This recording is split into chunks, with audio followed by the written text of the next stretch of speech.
Hi guys, Rachel here, founder of Skill Builders blog, where we are building the skills that you need to be an amazing children's gym boss.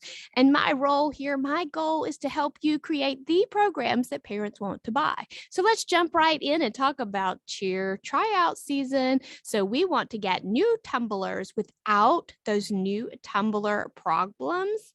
And you guys probably know what I'm talking about. So cheer tryout season is a great opportunity for bringing in new tumbling customers. Yay. But this opportunity does not come without problems. So new customers are good. Parents with unrealistic expectations, not so good.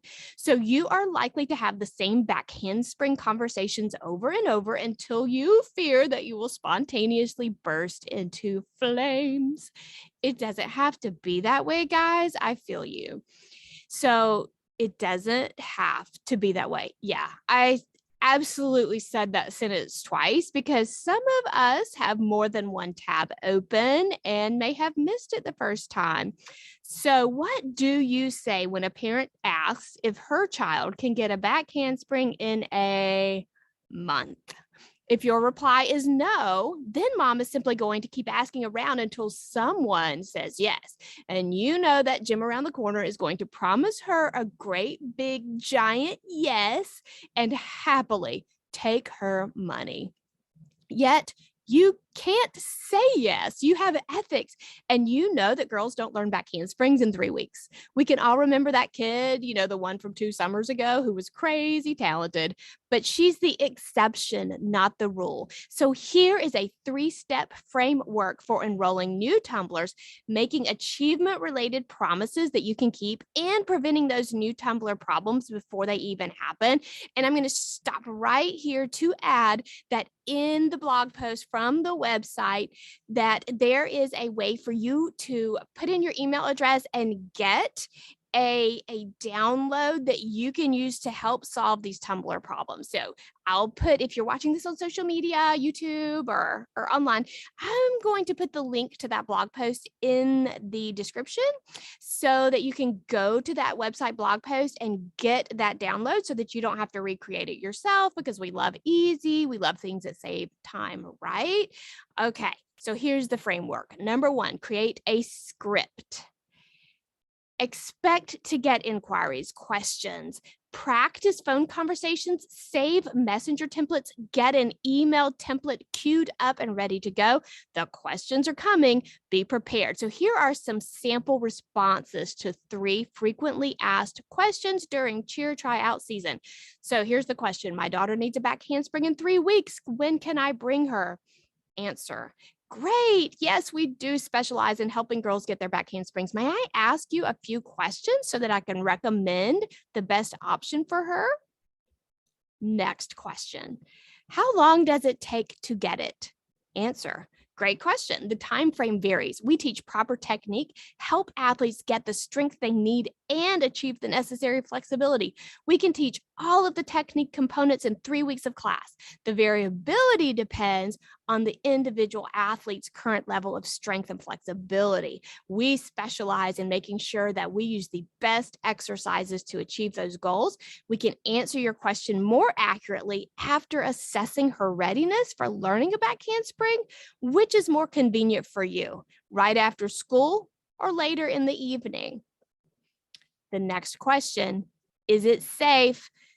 Answer. Safety is very important to us. That's why we follow a well-planned system. We will assess your daughter's readiness, and then we will challenge her without asking her to do things that she's not ready for. This type of system promotes skill development and encourages safety in any sport, especially tumbling. We really have put a lot of preparation into this so that the learning process is as safe as possible.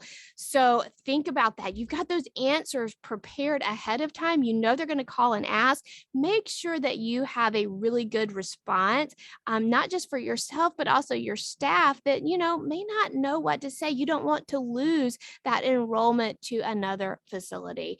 So here comes number 2 in our 3-step framework, and that is determine how you are going to get the prospect through your door for a taste and see experience. The option that works for you is going to depend on how much competition you have. Is there a gym on every corner, or do you have a monopoly on the back handspring industry in your area? You also need to consider how your class ratios are structured and how much space is available. So here are some taste and see suggestions. You just have to figure out what works for your specific situation. So option number one, you can schedule a 20-minute private or semi-private appointment to assess the athlete's readiness for back handsprings. This can be a free assessment, like a one-time small, nominal fee. If your market allows you to charge for this assessment, absolutely do. Charging a fee, even a small fee, can weed out customers who aren't really serious and really have no intentions of paying for instructional services for their kids. So the second option, offer them a one-time spot in an existing tumbling class. And this would be either a free or a paid trial class. However, if your tumbling class is too big, it's not skill appropriate, or it appears to be unrelated to learning a back handspring, this option can actually deter the customer from enrolling. So make sure that you are offering a good fit for that customer. So option number three, offer periodic pay-per-visit clinics designed to assess the athlete's readiness and set clear expectations. So you may have a back handspring clinic up on the schedule, and you can bring in new customers who are up for that taste and see, and you can bring them all in kind of in the same starting point and go from there. All right, back to our 3-step framework. And number 3 in those 3 steps would be to create success for new tumblers by helping them form realistic expectations. This is educating your customer. It's so important.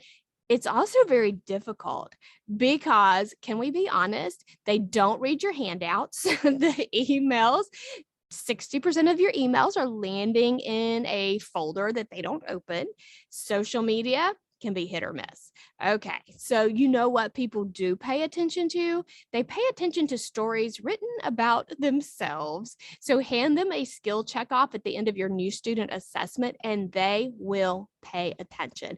Keep your assessment simple. You and I know that few, if any, tumblers will have an independent back handspring in 3 weeks. However, if you focus on skill-appropriate goals, 100% of new students can improve strength, technique, and confidence while mastering a lead-up skill for back handsprings. So I describe small improvements among lesser skilled athletes as invisible progress. Parents can't see it. They are tumble blind, and that's okay. It's the coach's job to bridge that gap. So if your program benefits are invisible to your customer, your students will eventually disappear too. It's not about reality. It's about perspective. So here's a sample assessment that is in the blog. Notice that any skill not mastered is marked as a goal. Your assessment is not a final exam, it's a placement test. So let's glance at this assessment. And like I said, like if you guys go to the blog post, if you're reading this, listening to this online, you can go to that link and you can get this as a Canva template for free. And so this is our back handspring success readiness. Let me get it in on the screen. Our readiness checkoff. So the first skill, vertical jump, 12 inches or greater. I'm going to go ahead and tell you where I got this from. So I spent years measuring vertical leaps of all of my my rec students. The ones that had a back handspring, all of them had around a 12-inch vertical leap or greater. And it didn't matter how much technique we forced down their little bodies. If they didn't have enough lower body power, they did not safely get that back handspring. So vertical jump, 12 inches or greater. Do they have it, or is it a goal? Back handspring ready bridge and kick over, back bend from a standing position. a strong handstand. Very important, right? Like you've got to be strong enough to keep your head from smacking the floor, okay? And then some core strength, like a hollow body type of body position. So if you guys want, you can get the Canva template that is yours. You can brand this and start using it tomorrow for your back handspring tumbler assessments so that you can start turning your tumbling problems into happy tumblers who are new students, but also stay with your gym because they see the value of what you are offering. All right, guys, you know I love you. And thank you for listening, watching, reading, and I will see you next time. Thanks. Bye.